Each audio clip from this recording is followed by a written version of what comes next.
s'asseoir et puis faire une discussion franche. Et la discussion, c'est quoi? C'est les idées contre les idées, les arguments contre arguments. Et c'est plus pacifique, et c'est plus rentable, c'est plus économique en vie humaine.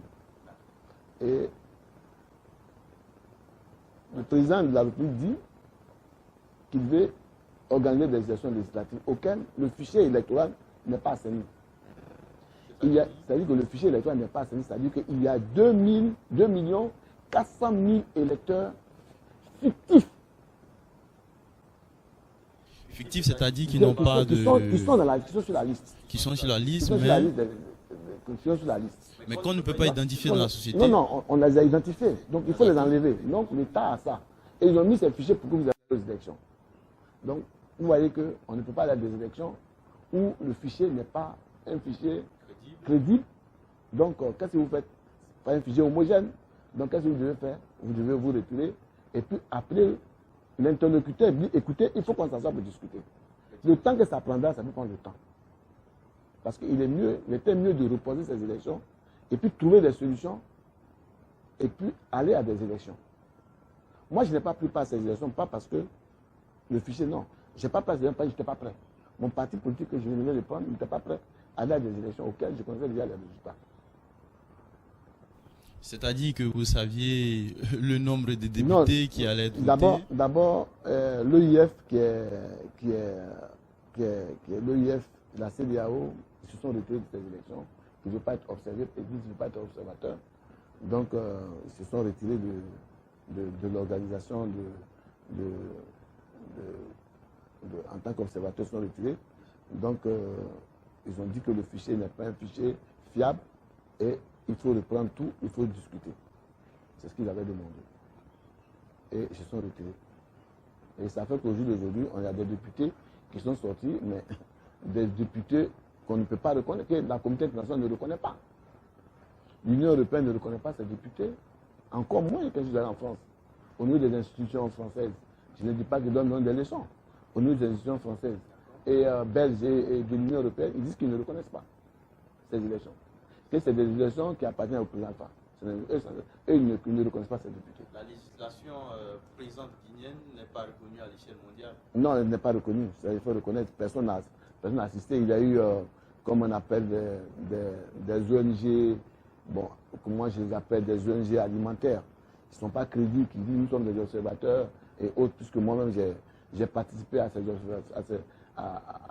l'observation de plusieurs élections en Afrique. Tout dernièrement, j'étais en Guinée équatoriale sur les élections couplées municipales, législatives et sénatoriales. J'y étais en Guinée équatoriale j'étais avec le Kodjo, l'actuel opposant de Fort, qui est les élections qui réclament la victoire. Il était le président, j'étais son vice-président au niveau de notre groupe des élections. Bon, voilà ce qu'il y a. Bon, si ces élections se sont passées comme ça, et voilà pourquoi j'ai dit que la meilleure arme que nous pouvons avoir, c'est de discuter, c'est de s'asseoir et de discuter. Sinon, ces élections ne représentent rien, moi, à mes yeux, parce que je me dis que la démocratie doit prendre une autre allure. Et on ne doit pas reculer dans notre démocratie. La démocratie aujourd'hui en Guinée est une démocratie qui a vraiment reculé. Parce que quand je regarde le projet Alpha, qui était l'espoir de tout le monde, et par sa sagesse, je me suis dit, au jour d'aujourd'hui, la Guinée a eu quelqu'un qui peut mettre tous les Guinéens sur le même piédestal et puis pour apporter la paix en Guinée. Mais si au cours de lui-même son propre mandat, il y a des morts, chaque fois qu'il y a des marches, ça se trouve à des victimes. Je ne dis pas que c'est lui qui fait les victimes. Hein. Il sait qu'en Guinée, les gens sont forts dans ce genre de situation. C'est-à-dire que l'opposition peut même préparer sa propre souci, son propre souci, et ensuite l'épauler à quelqu'un d'autre. Je sais que tout ça c'est possible. Donc comploter les complots en Guinée, nuit, tout ça, je sais que tout ça est possible, mais je sais aussi que les forces de défense et de sécurité en Guinée, souvent, ils ont la gâchette très facile. La gâchette très facile. Et tout ça sont des problèmes auxquels il faut s'asseoir, il faut discuter. Il faut aller sur des bases. Vous savez que vous allez partir sur la route, vous allez avoir des morts. Moi, je ne vais pas. Évidemment. Parce que c'est les enfants des autres qui vont sur la route. Quand vous allez, si les enfants des autres meurent, vous, vos enfants sont là. Ça fait mal. Donc, vaut mieux, quand vous voyez une stratégie comme ça, changer de tactique. Asseyez-vous et puis discutez. Si vous asseyez avec le pouvoir en place, vous acceptez, quel que soit ce qu'il y a, intervenez toujours sur les discussions, les solutions seront trouvées à tout bout de champ. Bon, là, les gens occupent les rues et puis il y a des problèmes. Sinon, pour revenir à votre question, j'ai dit que je ne suis pas d'accord avec ces élections qui ont eu lieu, ces législatives qui ont eu lieu. Il fallait faire appel à tous les fils du pays et des fils qui sont valables. Ceux qui ont accompagné le président ne représentent pas l'opposition en Guinée. Donc, c'est des personnes, j'ai même appris que c'est des personnes qui ont été financées. D'autres m'ont appelé pour dire qu'on nous a financés. Donc, le pouvoir nous a financés. Vous voyez, ce genre de situation, c'est difficile. D'autres me disent, c'est moi-même qui vais chercher l'argent. Donc, pour payer ma caution, je suis allé, ils m'ont donné l'argent. Donc, j'ai dit, bon, j'ai commencé à rire en tant qu'acteur politique, quelqu'un de droit, j'ai dit, mais ce n'est pas normal. C'est une compétition qui doit être louable et qu'elle doit être sincère. Donc, on ne peut pas faire reculer la démocratie en Guinée. Voilà, donc vraiment, je pense que ce n'est pas des élections législatives.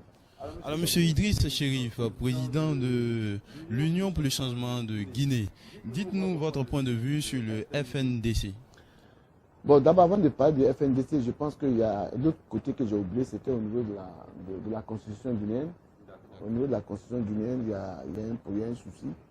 Bon, l'un des problèmes les plus majeurs, c'était le référendum couplé avec les législatives. Donc, ce qui a fait couler assez d'encre.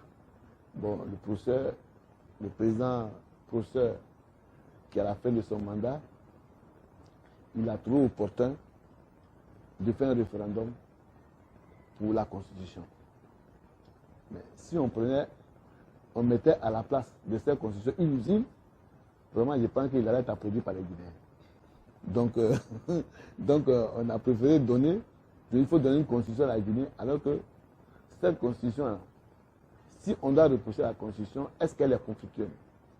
C'est le gros point d'interrogation. Est-ce que la Constitution ne répond pas à certains critères? Il y a des problèmes. Mais tous les pays cherchent à doubler le mandat. Et ce mandat de cette Constitution est de 6 ans. Et il n'y a même pas de limite de mandat. Donc, il n'y a pas de limite de mandat. La démocratie recule. Vous voyez? Il peut y avoir des tests très intéressants dans cette Constitution. Mais si la Constitution que nous avions, cette Constitution ne répond pas aux critères de la majorité et qu'on n'a pas fait asseoir la majorité pour les demander, il faut appeler toutes les couches réelles du pays, le faire asseoir, faites-moi une Constitution. Là, au moins, vous laissez votre empreinte. Mais si vous faites une Constitution, vous n'êtes pas éternel. Celui qui viendra va balayer ça d'un revers demain. Demain encore, on sera dans une processus constitutionnel. Alors qu'il faut donner une constitution qui soit une constitution plombée à ce pays, qui a tant souffert. Donc voilà à peu près ce que je souhaiterais dire. J'ai dit que vraiment cette constitution, c'est vrai, on veut faire la constitution, bon, dit qu'on lui prête des intentions de se présenter. Moi, je ne peux pas prêter ces intentions au professeur. Il peut faire la constitution, peut-être à la dernière minute, il n'est plus candidat. Ou bien, mais en rentrant dans une autre république, ça lui donne d'autres voies de pouvoir se présenter comme candidat. Alors, monsieur le Président, selon vous, quel devrait être le nombre d'années d'un président à la République de Guinée pour son bien-être, bien sûr? Je pense que le plan quinquennal était mieux. Ce qu'on a laissé, c'est-à-dire qu'il y a un mandat de 5 ans, renouvelable une fois. C'est-à-dire que renouvelable une fois, il faut faire avancer la démocratie. Il ne faut pas faire la reculade. Au Ghana, c'est 4 ans. Au Nigeria, c'est 4 ans. Mais, je ne sais pas si 4 ou 5 ans, mais au Nigeria et Ghana, c'est à peu près les mêmes types de mandats. Et ils sont plus appréciés en matière de démocratie que nous. Le Bénin, c'est 5 ans. Mais le Niger, tout comme la Côte d'Ivoire. Mais pourquoi faire toute cette particularité? Aujourd'hui, vous avez un président qui a 82 ans. Mais il doit laisser un pays en paix avant de partir. Mais dit qu'il n'a rien fait, je ne suis pas d'accord. Il a fait aussi beaucoup de choses, beaucoup d'avancées. Et il faut respecter le chef. Quand vous le respectez d'une manière, il est aussi obligé de revoir ses copies. Mais si vous ne lui apportez pas de respect, vous pensez qu'il peut vous respecter? Non, il va utiliser la force qu'il peut contre vous. Donc c'est le cas de la Guinée. Donc il y a un manque de respect des autres vis-à-vis de leur chef d'État. Et quand c'est comme ça, c'est difficile. La situation est difficile, l'entrée est très difficile. Et quant à moi, je pense que j'ai une autre vision. C'est pourquoi si je rentre en Guinée, la première chose que je ferai, c'est de rencontrer le président de la République. M'asseoir avec le président de la République, discuter avec le président de la République. Mais dire que le professeur Alpha n'a rien fait, c'est faux. Il a fait beaucoup. Il a fait beaucoup. Il a donné beaucoup d'avancées. Il a donné beaucoup d'assurance par rapport à certains, à ceux qui étaient là hier. Donc, il faut reconnaître ça en lui quand même. Vous voyez? Il faut reconnaître son mérite. Il faut reconnaître les œuvres qu'il a posées. Les choses qu'il a sur posées, le il faut reconnaître ça. Souvent, la discussion était difficile au sommet de l'État. Avant, c'était difficile. La discussion était très difficile au sommet de l'État. Maintenant, je pense qu'il y a une fluidité au niveau des débats politiques en Guinée. Donc, c'est important. Mais quand vous voulez provoquer un président, il va sortir ses muscles. Et c'est ce qu'il fait. Quand chaque fois qu'on l'agresse, il sort ses muscles. Il montre qu'il est fort. Alors, d'après vous, Président Idriss, qui sont les agresseurs? Est-ce le FNDC? Je vous ai dit tout à l'heure, j'ai dit que c'est le FNDC, bon, ils sont là pour défendre la Constitution. Bon, ce n'est pas un parti politique, le FNDC, mais quand même au sein du FNDC, il y a des partis politiques greffés au FNDC. Le FNDC, c'est la société civile et autres, avec le ministre Sano qui a été membre du gouvernement comme moi. On était dans le même gouvernement avant. Donc on appartenait au même gouvernement. Il était ministre de l'Agriculture, qui est le leader du FNDC. Mais autour de lui, il y a les partis politiques qui sont autour de lui. Vous avez le chef de file de l'opposition qui est Soun Balin Diallo, un frère, un ami à moi. Et vous avez tous les autres partis qui sont là. Vous avez Faya Minimono. Tous ceux-là font partie du FNDC. Donc il y en a beaucoup, mais je pense que c'est la vision qui est la plus importante. La vision de l'action qui est la plus importante. Parce qu'en politique, comme moi j'ai fait les sciences politiques, j'ai une maîtrise en sciences politiques. Je suis ingénieur à LCP, logique et construction de programme, LCP, logique et construction de programme. Mais j'ai aussi fait une licence et une maîtrise en sciences politiques. Donc, pour moi, la politique, c'est l'approche de l'un vis-à-vis de l'autre. Ce n'est pas la distance. Et ceux qui ont fait la politique à partir de l'État, ils ont été ministres, ils ont été premiers ministres, ils ont voulu faire la politique, ils sont dans la politique et ils font de la politique. Et ils font de la manière, eux, ils veulent voir la politique. Alors que la politique, c'est l'approche de l'un et de l'autre. C'est-à-dire qu'il faut savoir approcher l'autre et puis lui apporter tous les arguments possibles et toutes les argumentations possibles pour qu'il puisse comprendre ton esprit et ta feuille de route, ton idée. C'est pourquoi la politique, c'est le développement de l'idée et de l'esprit de l'un et de l'autre. C'est la vision de l'autre. Voilà pourquoi il y a ce qu'on appelle des hommes politiques et des politiciens. Le politicien, il est différent d'homme politique. Donc, c'est une nuance que les gens n'arrivent pas à voir. C'est-à-dire que moi, j'applique les idées de l'autre. Je suis un politicien et il a une doctrine auquel moi, il me fait subir sa doctrine. Et moi, je fais la promotion. Là, je suis un politicien. Et l'homme d'État, l'homme politique, c'est celui qui fait la conception de son idée et qui vous donne. Et vous, les politiciens, vous véhiculez. Et moi, je suis un homme politique. Alors, on a la chance aujourd'hui d'interroger l'éminent homme politique, M. Idriss Chérif, président de l'Union pour le changement de Guinée. Alors, dites-nous, président, est-ce que votre parti politique fait partie des partis politiques qui gravitent autour du FNDC? Bon, j'ai dit que je partage un certain nombre de points avec le FNDC. Mais, voilà, avec le FNDC, je partage un certain nombre de points. Je ne suis pas d'accord pour ces élections législatives. Je n'ai pas pris part, pas parce que je sais que la liste est une liste qui n'était pas une liste qui au début n'était pas toilettée. Après, ça a été toiletté. En ce moment, tous les grands partis politiques s'étaient bien retirés. Et il n'y a pas eu d'appel du pouvoir pour dire revenez parce que nous avons toiletté. Pourquoi ensemble on puisse s'asseoir pour rediscuter et aller sur de nouvelles bases. L'État a préféré aller aux élections seul avec ses partis satellites. Donc je ne suis pas d'accord. Là, le FNDC communique, mais leur esprit avec moi, je suis d'accord. Je ne suis pas d'accord pour cette constitution qu'Alpha a envoyée, la nouvelle constitution. Je ne suis pas d'accord avec cette constitution. Parce que je me dis que cette constitution devait être une constitution qui doit être l'émanation du peuple. Et on dit que cette constitution a été votée à 91%. Ça dit que ça, c'est un score russe. Tu as vu, c'est pas intéressant pour nous. C'est pourquoi j'ai vu le ministre russe en train d'apprécier, en train de donner son point de vue, de féliciter. Mais non, moi je pense que, bon, d'abord, la Russie n'est pas un exemple en matière démocratique sur les pays démocratiques. La Russie n'est pas dessus, mais la Russie est une puissance quand même du monde. Et je respecte vraiment Poutine, j'approuve son esprit. C'est un président que moi, j'aime personnellement, j'aime son style, j'aime sa manière de défendre les plus faibles, ça m'intéresse. Tu vois, mais il ne faudrait pas aussi cautionner certaines situations, être d'un côté et puis la majorité est de l'autre côté. Il faut savoir donner des conseils à chacun, à tout le monde, pour qu'il y ait l'entente, pour qu'il y ait la paix. C'est plus important. C'est pourquoi j'ai dit qu'il faut plus de paix en Guinée pour démarrer un développement. Parce que, alors, même si Alpha va, on fait venir C2, il y aura des problèmes pour gouverner. Parce que Alpha n'a pas travaillé. Il était là, il s'est plaint du début du mandat jusqu'à la fin du mandat. C2 s'est une plainte. Il s'est une plainte. Le jour qu'il viendra aussi, ceux d'Alpha aussi vont qu'ils se plaignent. Donc la paix n'y sera pas. C'est pourquoi nous sommes la seule solution pour tout le monde. C'est-à-dire qu'il faut mettre tous ces gens-là de côté et puis nous confier le pays.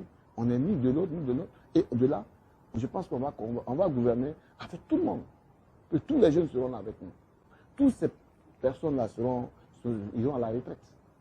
Et maintenant, le pays sera dans la main de ceux qui veulent voir leur pays avancer d'une manière démocratique et honnête et sincère. Et nous allons mettre les Guinéens au travail. Alors, si vous nous prenez en marche, nous vous rappelons que nous sommes en échange avec le président, M. Idriss Chérif, président de l'Union pour le changement de Guinée UCG. Alors, Monsieur le Président, bien avant d'arriver au terme de notre échange, pouvez-vous nous dire quelques mots sur la scène tragique de Zérekoué? Bon, ça, c'est une situation vraiment très difficile et je ne voulais même pas m'exprimer dessus. C'est difficile de s'exprimer à l'heure actuelle sur ce genre de situation. Quand je regarde un peu la nomenclature de la Guinée elle-même, je vois que la Guinée est une famille. Et les plus grands acteurs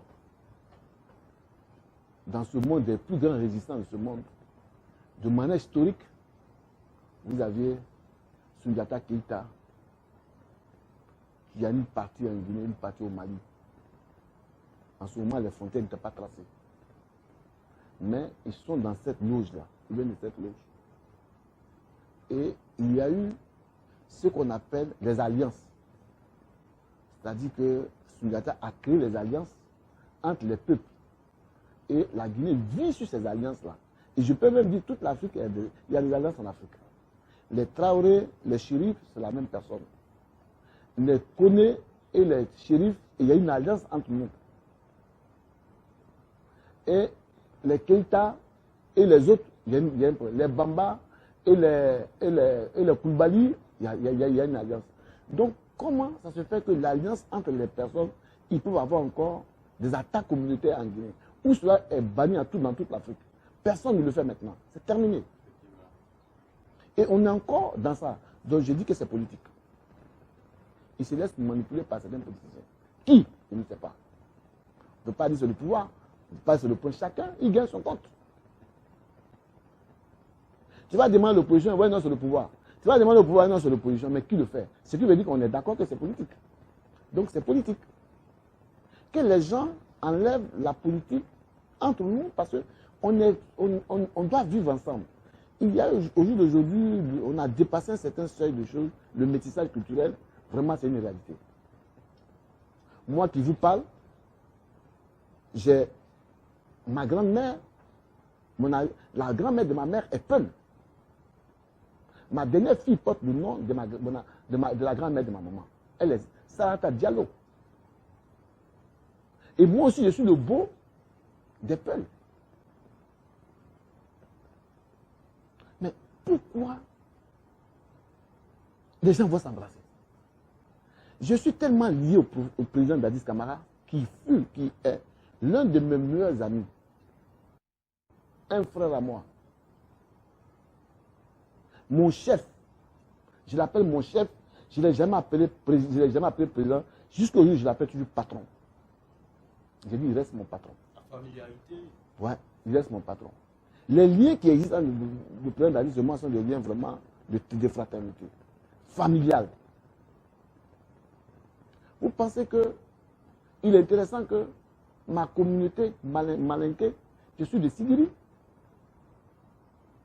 président de Tengoulé, je vais affronter un forestier, jamais je le ferai.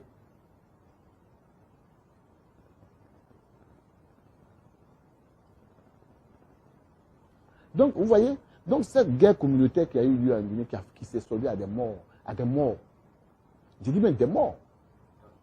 Vraiment, c'est aberrant. C'est une situation qui est nocive. Ces pratiques sont vraiment, nocives et dangereuses pour tout le monde.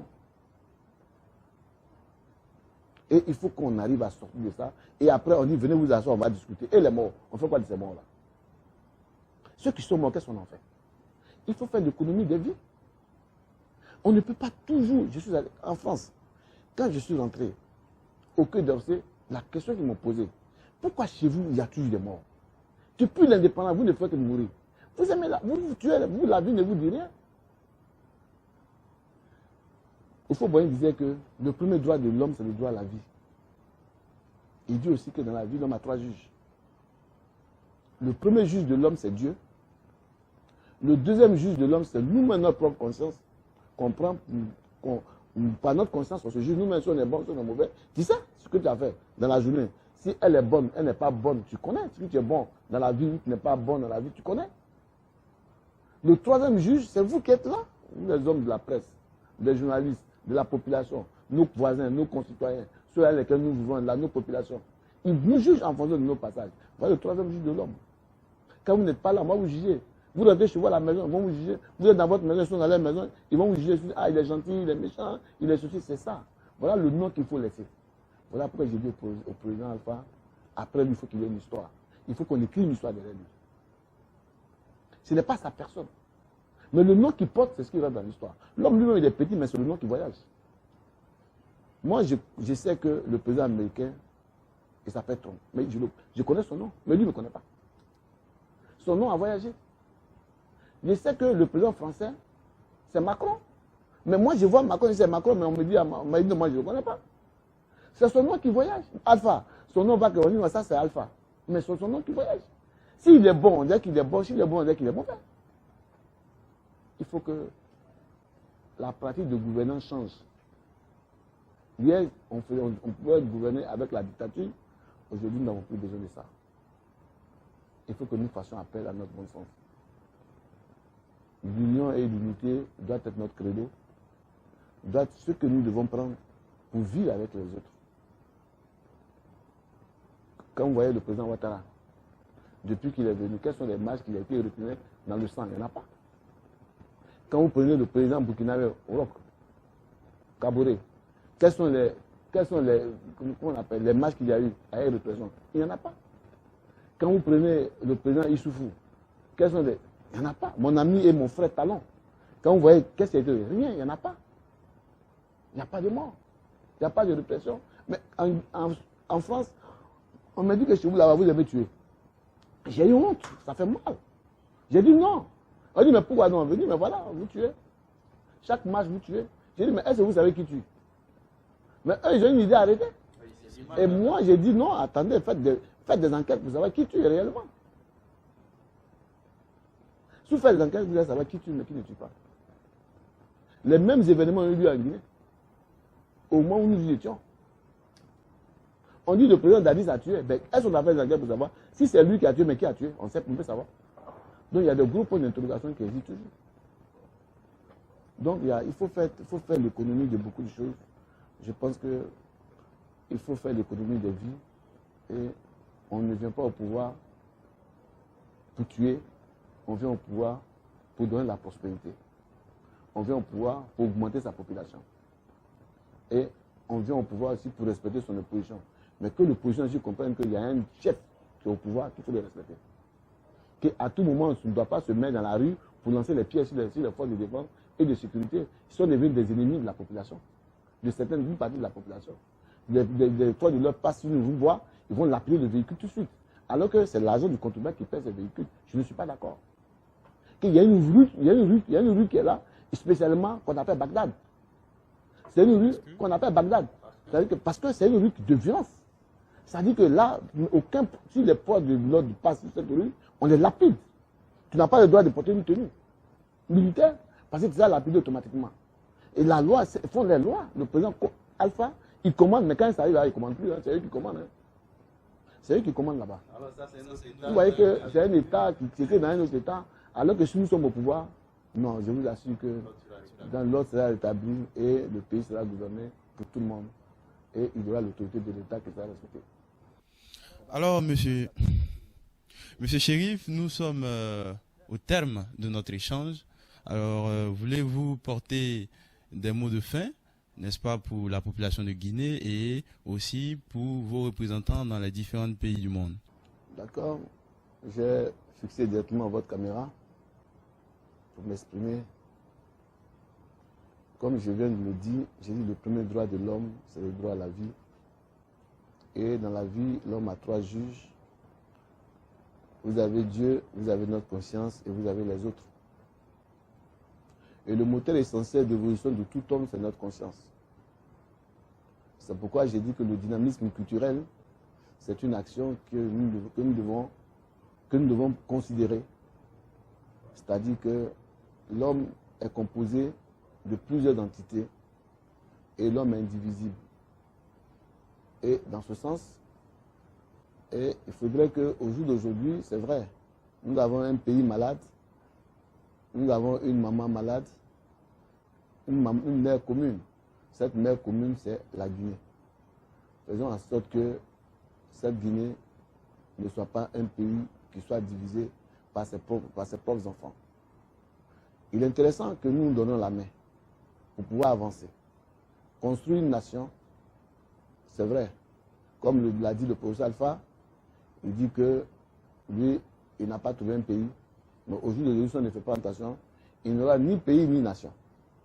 Donc, il est important que nous nous donnons la main et que nous nous respectons entre nous, nous nous considérons entre nous. C'est pourquoi l'Union pour le changement de Guinée, qui est un parti d'obédience libérale, nous sommes des sociaux libéraux. Donc, nous avons plus de partis parce que nous ne voulons plus que les Guinéens aillent se greffer à d'autres partis qui sont des partis déjà ancrés dans une histoire déjà. Pour dire que nous venons parce que on veut se venger. Et des partis déjà qui sont des partis similaires, qui sont dit que nous sommes là parce que l'autre a mal fait, parce que nous sommes là, parce que nous sommes les meilleurs, nous ne voulons plus partir. Non. Il est important que vous compreniez quelque chose. La population guinéenne est composée de 77% de jeunes doués, dotés de certains talents fous. J'étais en France, j'étais en Belgique, j'étais en Suisse, j'étais en Suède, j'étais en Allemagne et véritablement j'ai rencontré des cadres guinéens qui travaillent à de hautes responsabilités en Europe. Des grands cadres guinéens qui ont l'amour de ce pays. Mais pourquoi ils ne viennent pas dans ce pays? Parce qu'ils ont même honte souvent de dire « je suis guinéen ». Ils sont au sein de l'Union européenne, ils sont des dirigeants de grosses sociétés, dans des banques et autres. Mais quand j'ai eu à discuter avec eux, ils m'ont dit « Idriss, le jour où vous voulez être candidat, ou bien le jour au moins de la candidature, nous avons votre programme, vraiment nous adhérons à votre programme. On va se greffer à vous. On a besoin de faire décoller ce pays-là. Même si les gens ne veulent pas entendre qu'on n'a pas décollé. Nous voulons décoller ce pays. Nous avons un PIB qui fait 10 milliards de dollars, qui ne représente rien. Nous venons juste derrière le Togo, qui est un tout petit pays, qui fait 9 milliards de dollars comme son PIB. La Côte d'Ivoire fait 55 milliards de dollars son PIB. Vous avez le Ghana qui fait 60 milliards de dollars le PIB. Vous avez le Nigeria qui fait 480 milliards le PIB. Vous voyez, l'écart qui existe entre nous et les autres, c'est parce que nous ne travaillons pas. Si vous nous confiez le pays, nous avons un programme, nous avons une solution pour l'ensemble de tous les Guinéens. Tous les fils qui sont allés à l'étranger, qui sont dans le pays, chacun rentrera parce que nous allons mettre les Guinéens, j'ai dit bien, les Guinéens au travail. Ne regardez pas, c'est vrai, on dit, ouais, Idriss, il a l'accent ivoirien, c'est vrai. Je suis né à Abidjan, j'ai grandi à Abidjan, j'ai fait une partie de mes études ici à Abidjan, mais n'oubliez pas aussi que j'ai fait aussi une partie de mes études aussi en Guinée, à Conakry. Et les gens ne le savent pas. Je suis originaire de Sigiri, plus précisément de Teunglé. J'ai des frères, des sœurs, des parents, des neveux qui sont fonctionnaires à la présidence de la République, proches collaborateurs du président de la République lui-même. Donc pour savoir qui est Idriss Chérif, allez-y à Teunglé, à Sigiri, à 5 km de la commune urbaine de Sigiri, vous rentrez, vous trouvez le village d'Idriss Chérif. Je ne vous demande pas grand-chose. C'est vrai, je bénéficie de la double nationalité. Je suis aussi ivoirien, ça je ne conteste pas ma double nationalité. Comme tout le monde, je suis aussi ivoirien et je bénéficie de plein droit à ma nationalité ivoirienne. Je le gère et je l'estime.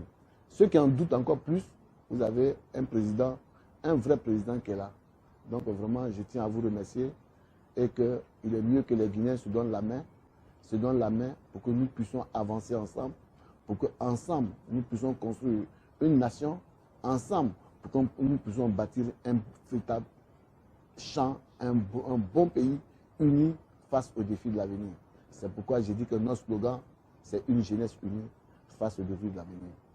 Votez l'UCG, l'Union pour le changement de Guinée, pour un véritable changement. N'ayez pas peur, hein. Ça je vous le dis, n'ayez pas peur. Parce que nous avons le cœur, nous avons la volonté, nous avons la détermination. Nous venons en 2020, nous sommes là en 2020, le parti est déjà là, nous sommes à Konebougou, à Matoto, le siège hier, vous venez au siège, après cette situation de problème sanitaire, de virus Corona, donc sachez qu'après ça, si les choses reprennent, il serait intéressant que chacun verra l'œuvre. Nous allons signer des 33 préfectures, nous allons exprimer notre programme de gouvernement, notre programme de société à tout le monde, vous aurez des prospectus et vous allez voir que nous sommes venus avec des solutions. On ne vient pas pour se greffer à qui que ce soit. L'UCG est unique et sera toujours unique et sera à l'écoute de sa population. Je vous remercie. Alors, je suis le prince Moubarak et tout le plaisir fut pour moi de conduire cet échange avec le président de l'Union pour le changement de Guinée, monsieur Idriss Chérif. Alors, d'ici notre prochain échange, portez-vous bien et que Dieu nous garde. À très bientôt.